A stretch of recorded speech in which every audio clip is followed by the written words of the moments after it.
know that you're a generational chain breaker. You're ready to liberate yourself from past limitations and perspectives to manifest and quantum leap into your highest potential on your highest timeline. But sometimes you need a little support on your journey.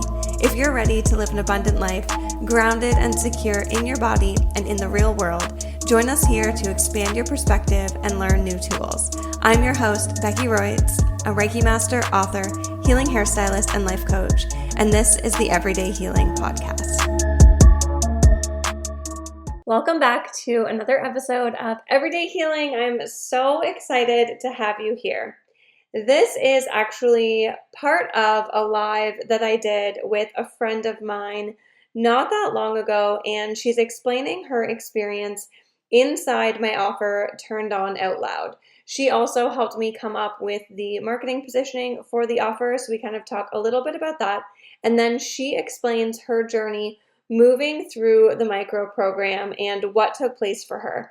And we really dive into how the healing experience is different for everyone, but also what her experience represented, and oh my gosh, just so many other juicy things. If you want to listen or watch the rest of the video, I'm going to link it in the show notes, and I'm also going to link a previous episode where Kat shares her entire story as well. I hope that you guys enjoy. As always, if you love this episode, please send me a message to connect on Instagram or leave the show a rating or review. So much love to you, and I hope you enjoy. So why did we even start this live? Because this was just the intro. It was juicy anyway, but this was just the intro. Get fucking ready, because we're gonna tell some crazy things here, you guys. I just finished.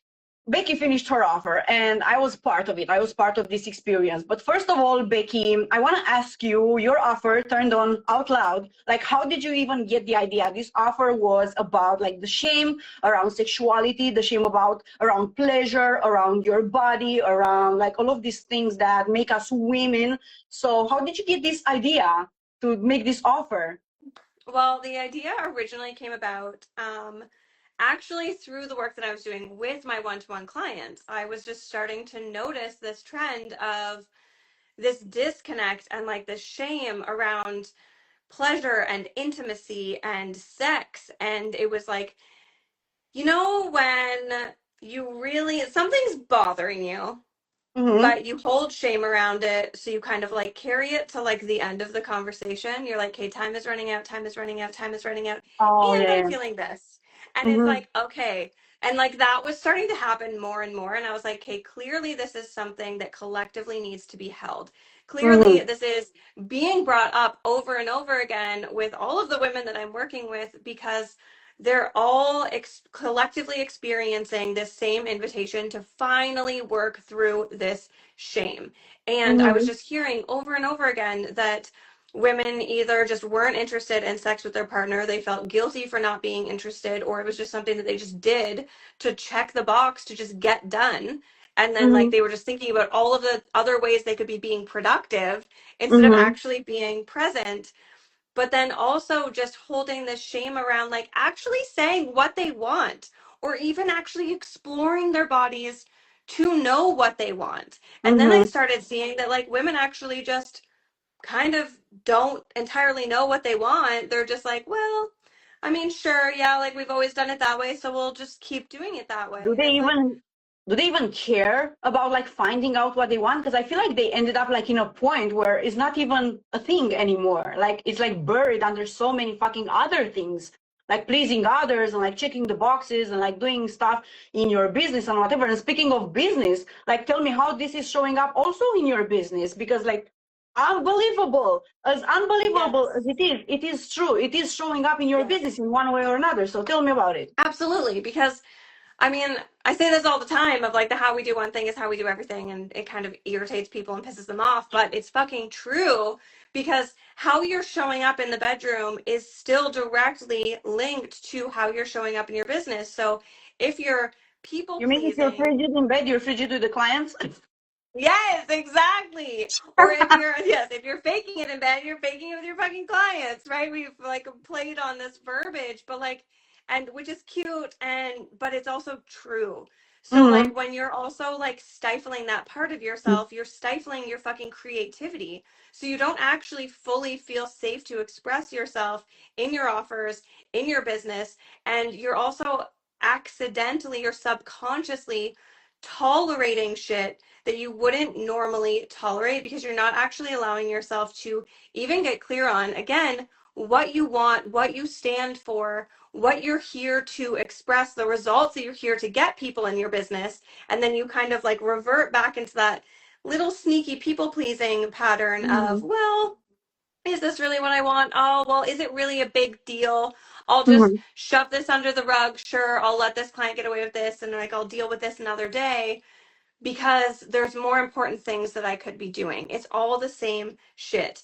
And it's also the same suppressed shame. And like we've had a couple different emotions come up, even just like in the session that we did today, of like, it's the same suppressed shame associated with humiliation and associated with creative insecurity, and are like these different emotions that then kind of like stack and piggyback on each other. And you don't even realize that that's the energy you're making your business decisions from, because it's not in the forefront of your awareness. That's amazing. When we worked together on your offer, you felt like it was a little bit like misaligned with your like actual values and the reason, the real reason why you started this offer. And we worked on like repositioning this offer together, and we've written copy that like literally made me cry that is when we realized that I'm the ideal client for this offer, the reason why you also invited me in your offer. I just want to ask you really quick about like the positioning, like what changed for you after we positioned the offer to the point where, but you tell me in your words, so I don't want to put words in your mouth, but I saw your reaction on your face and I saw how your energy changed in that moment, but I want to hear it from you. Yes, so I had put out the offer. It was originally Turned On and Rich, which was a beautiful concept. It was great. And it was like that direct link and correlation between pleasure and business and being able to welcome in abundance and money. However, being able to position it that way through that lens in like marketing just was not landing for me in my body. And of course, when the entire program is rooted around like being fucking present in your body and honoring your body and actually saying what you want to say, how you want to say it, there was a huge fucking disconnect for me with this. And I got to this point where I was like, oh, like I'm not really feeling lit up about this. I don't know if this is even the right path that I take. And then Kat and I sat down and we started like riffing out the offer, and she's like, what do you mean? How it was showing up for you, first of all? How it was showing up for you? Like, what did you have on your sales page, first of all? I had nothing on my sales page. Kat literally called me out. She's like, you have 5 sentences on your sales page. You clearly don't want to sell this. And I was like, you're right. Like, because like I'm not feeling lit up behind it. And when we started, she's like, why aren't you feeling lit up about it? We got talking about it. And when I started actually talking to her about the offer, she's like, dude, what the fuck are you talking about? You are so lit up. Like, you are into this. We just need to reposition it. So we started working through like repositioning what the offer actually was, what the transformation was, and who I was speaking to. And by the end of it, she's fucking crying because she's being spoken to in the messaging because she's the ideal client. And I'm like so fucking amped up and ready and like literally having a full fucking body reaction. Because I'm like, yes, like I am so fucking ready to do this. Like I'm feeling lit up in this again. And then like it literally, as it came together, it was just like the best word I can use to describe it that I've been using actually in the marketing is it was so fucking juicy again. It was so full of life. And like that was how we like brought in like the images of the strawberry and like just the pleasure of like biting into the strawberry. And like that was the energy that was meant to be behind the offer. It was meant to be like feeling alive and experiencing that pleasure. And yes, of course, that is going to make you more fucking money, but it needed to be repositioned first. Yes, and I absolutely love, because like in the moment that we changed the positioning, like I saw an instant change in your energy. The first thing that you said is like, oh my God, I want to go and post about this now. And like, wow, okay, like we hit it. And mind you that the copy that we've written was with Claude, with AI, but it was so fucking good. We had to do like minor changes because we gave it like the context, and I walked Becky through a series of questions about like her audience, what she wants from the offer, the transformation, etc., like a lot of questions. And then it gave us like this amazing copy. And I was reading the copy to her. I was crying and she was having goosebumps. And I was like telling like, dude, this never fucking happened to me. Like I never had a copy that made me cry. And this happened because like I was the ideal client for this offer of Becky's, like, right? Like I saw myself in that text and it made me like so fucking emotional. But the copy with AI, it was so fucking good. So yeah. And then we went and like we started the offer. Becky started the offer, and guys, this was like mind blowing. And like I want to talk about like what we experienced in the offer. You had the first call. God help me. What she made us do in the first call, she made us fucking dance and move our hips. And the other chick, she hid on the cam and did it like behind the camera. But like because like I'm always for like pushing my ceilings and pushing myself out of my comfort zone, I stood there like I'm fucking doing this no matter what. I was kind of like asking myself all the time, like, how ridiculous do I look? But like, what did you make us do? Like, why did you make us dance? Yes. So part of this offer for me too was because I was feeling so like just having such a visceral reaction myself to it, it really just like initiated like this needs to be different. This Mm-hmm. needs to be like this is like yes, this is a healing experience and like I typically run my programs kind of like in a certain type of way, and this one I was like no, we need to get a little bit uncomfy and we need to get comfortable in that discomfort. And what makes women more uncomfortable than dancing on camera? And not everyone, right? Like some people are like, yeah, sure, let's do it. But when through my experience, when I've had women dance before, they're like, are you kidding me right now? But what Yeah. we were actually doing is we were connecting to that energy center of pleasure, and we were allowing ourselves to just like, because that pleasure center is also associated with feeling. So what we were actually doing Mm-hmm. was coming back down into the body to feel, and we were activating that center, and we were doing it through hip movements only for 2 songs. But I mean, 2 songs feels like a long time when you're like on camera and moving the body. And we were kind of just And like sedentary. inviting. Yes. And we were just like inviting that energy to move. We were inviting ourselves to come out of our head down into our body and actually be present with the emotions that were there. And then from there, we could kind of just like explore what was there and be able to like breathe through it, Mm-hmm. just allow it to be seen, allow it to be witnessed, allow it to actually be felt in the body. And then we moved into really just like reclaiming our power and remembering who we were and bringing our energy back from all timelines and really being able to reclaim like our divine feminine, our inner goddess, the word pussy, the word cunt. Yep, I'm doing this on this live. Our pussy power, right? Like all of these things. Like we were really just, it was a fucking like divine reclamation and it was powerful as fuck. And what Yes. did it invite forward for you, Kat? Oh my God. So, like, literally, this was like very fucking like odd for me. Like, I've always had like issues with like, how do I even say this? I always had issues with visibility, first of all. But I also always had issues with like people considering me that I'm like too much, that I'm a SELU team, that I'm not a professional, that I'm promiscuous, that I'm whatever the fuck. So like all of these issues were already there underlying. And like me and Becky talked about this in one of the sessions that we had. Also, there's like a very strong like resistance from me towards like organized religion and all of like these bullshits that I don't believe in. Like, and we spoke about this in a session that we had one-on-one, and Becky told me in that moment that I can see, like from Becky, you tell it in your words, like about the thing that you saw, like the woman that was, from the past life. Yes, yes. But In the one then let me session. tell about the thing that I experienced in the Yes, oh yes, session. I will. Yes. So in our last one-to-one session with Mm-hmm. you, it had gotten brought up that you had some sort of a past life experience where you were labeled either a prostitute or a whore or something, and that it had to do with something to do with like the time of the church or that sort of like Being shunned, day and age. Yeah. and yeah, rejected and like humiliated and all Yes. of these things. Yes, exactly. And there were so many emotions that were trapped from that past life that we're showing now. Yes, the Mm-hmm. humiliation and the rejection and like so many feelings. So we had already kind of like we had done emotional energetic releasing around this for her Yeah. from this past life. But yesterday, after she made us dancing, like 2 days ago, after she made us dance and whatever, like she is done. She didn't just make us dance, okay? She's done like actual work in there. Don't think that is a dance class.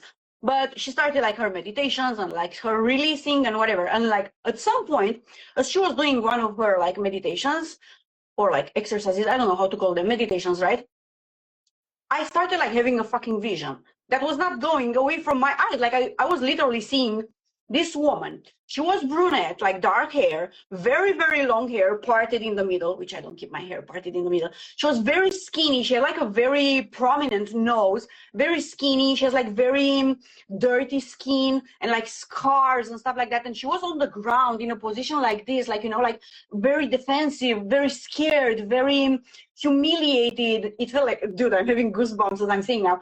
It felt like she was afraid of something and she was judged and she was humiliated and she was shunned and she was malnourished. She was very, very skinny too, very shabby clothes on her. And like that vision was not going away from my eyes as we were doing this meditation. And at some point, like I started crying, literally crying out of the blue because I just couldn't get her out of my mind, out of my eyes. And I was seeing her down on the floor. And like literally, I knew in that moment that this is that past life version that we talked about.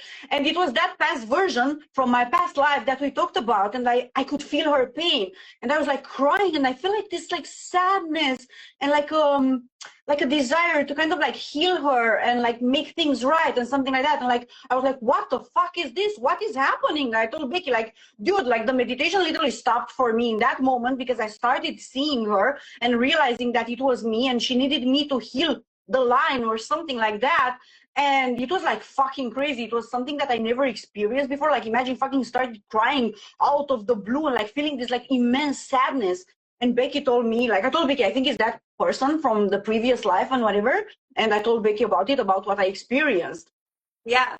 And it was honestly, it was really beautiful. And of course, like when we have an experience like that, it is really hard to like get out of our heads about it first because it's like we can get caught up in like the sadness of it or the emotion of the scenario that we're being shown instead of like being able to see what it's actually showing us or what it's Yeah. here to like help us feel or experience. So we kind of like took this a little bit further with Kat of like that it was like this woman was coming forward for her because she in this lifetime now is here to experience beauty and pleasure and all of these beautiful emotions that were not available to her in that past life or that she didn't get to experience in that past life, and that she was and is ready to release all of that shame and all of that humiliation, and that yes, she gets to honor that version that she has lived before, but it is really about being able to fully express herself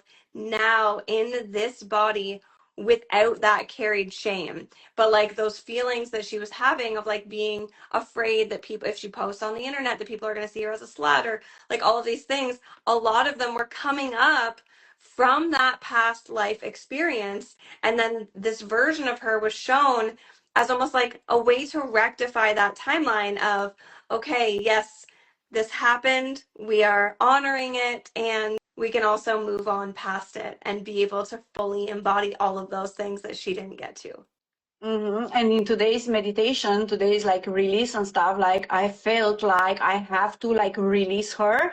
And while you were doing the meditation, I told her like, that was your life and this is my life. You stay in that time and I stay in mine. And I want to thank you and I'm going to honor you by living my life and being free for both of us, having dignity for both of us without shame, without humiliation, without all of these things. And I feel like I want to honor her by taking care of myself, taking more care of my body, because I'm not doing that very well. Like I'm very like whatever the fuck. And I wanted to honor her by this, by taking my supplements and working out and being healthy and being beautiful and wearing beautiful clothes, which felt like she didn't have access to. And like I said, she was like malnourished and like very skinny and like very, like not taken care of, and like shabby clothes and like all of that shit. But I let her go, and like I imagine like I cut like a silver cord with her, and like I was like, okay, you go back to your world. I'm gonna like keep you in my heart and honor you, but like back in your world, and like stop fucking haunting me. It was like really, really fucking beautiful, and like I feel like I said goodbye to her. So yeah, this was like so fucking amazing. Yeah, it was a really incredible experience. And I also just like I touched on in the live call after Kat kind of like had shared her experience too, that I just want to mention now too, because everyone's experience is different. And Mm-hmm. Kat had this like really profound vision of being able to reconnect with this past life version of her, of being able to see this version and really being able to like heal and integrate that past version of her into this version of her now. And Mm-hmm. that is an incredible experience, and it's an incredible experience that anyone can have. And everyone's experience is also different. So Yeah, like some somebody people else don't see it could like do, this. Yeah. yeah, somebody else could do the entire same, like run through the entire program exactly the same way and have an entirely different experience, because that's what they're meant to move through. That's what they're meant to experience. This was the experience that Kat was very much meant to have. And if you go through the program, the experience that you have is the exact experience that you are meant to have. Yes, absolutely. And like I feel, and you told in the program, and like you explained how this is like different for like various people, and you said that you didn't even like have like any visualizations in the beginning either, and you're just seeing like a black screen and whatever. I just wanted to say that also you said that like the more you do it, the easier it becomes, and it like may happen for you or may not, is absolutely fine. For me, it happens because like I've done so much IFS work, like internal family systems, where like you see this part of you that is like, showing up as one way or another, as a belief or as something that is sabotaging you, and you see this part and you visualize it into something and you heal it and etc. So for me, it became like very, very easy to not do like past life transgressions, because this is my like my first one, and it shocked me too. But it's like very easy for me to see these like things that are showing up like beliefs as like things, like for example the one that we worked on earlier, the dignity and like I think humiliation or something like that. It showed for Yes. me at first as like a ball with spikes that was green, but it actually, as we worked and released it, it like started like peeling off its like layers, and it became a fucking rose. It was a rosebud that was closed off like this with thorns and stuff like that. And as Becky was releasing and doing her thing there, like I was visualizing that this whole thing was turning into a beautiful, beautiful like red rose, and it was like very, very amazing. But it's not the same for everyone, and that's absolutely okay. It doesn't mean that you're not doing it right. It doesn't mean that you're broken, right, Becky? No, exactly. It just, however it shows up for you or however it feels for you, is where your body is ready to receive in that moment, or what your mind is ready for. And Yes. also knowing that what you see and feel in that moment can always change and evolve the more you do this work. But also, it's that invitation into trust that it's happening exactly as it's meant to. And whether you see or feel or experience it the same or different from somebody else doesn't actually play into how powerful the work is. The Right. releasing and the healing is still taking place, even if your brain can't wrap itself around it and make it make sense in like a visualization or a feeling. It's really about trusting that the work is still happening and that you are fucking powerful enough to do it. And it can be that simple, because like we always want to make things so overcomplicated and like, well, shame lives in my body. Like it's just there. It's just part of who I am. But like that is what changing your beliefs are. That when you change those beliefs, when you allow this healing to actually take place in your body at a cellular level in your fucking DNA, you are able to experience that lived change, and you are able to create new beliefs that then create a new identity, and you show up in this entirely new fucking reality, and you are that fucking powerful. You are the source of that power. And you don't have to make that be something that's outside of yourself or make a story about what somebody else's experience is versus yours. It's exactly what it's fucking meant to be always. And it's about trusting that. Thank you so much for being here. Guys, check out Becky. Go join her Release and Expand. It's her program where she works with you and like helps you release all of these like beliefs and like all of these things that you're carrying and be a better person in business, in family, in relationships, in your whole life, in your relationship with yourself. Becky, where they can find you, where can they find you? Like they can click on you, but like what else do you want to tell them? Oh, thanks so much, Kat. Thanks so much for having me. This was fun. And like, ditto, right back. Like, anyone who's watching this, if you're seeing it through me and not through Kat, oh my God, get in her spaces and just soak up all of her fucking wisdom because she literally is a fucking genius. Like, she is a genius. Yes, she works with AI, but like, she's way fucking smarter than the AI. Yeah, I outsmart the AI. Oh, yeah, Thank you so much, Becky. but thank you so much for that shout out. And yes, you can follow me at Becky Royds Healing, and my website is RebeccaRoyds.com. And if you want to get in on that experience that Kat was talking about, turned on out loud, the link is still in my bio. We're still going live with it for the rest of today, but you'll still be able to access all of the trainings and everything once you get in there. So what is the price for the offer? Turned on out loud right now is still $33 until the end of today. USD or Canadian? Canadian. Oh my God, you bitch! Why you're selling that too cheap? You have to like up the price immediately, guys. Get in there. It goes up at midnight tonight, so get in there. Get in there until I don't make her raise the price. Thank you so much, Becky. I'll see you in the next one. Yes, thanks so much. Sounds good. Bye. Bye bye.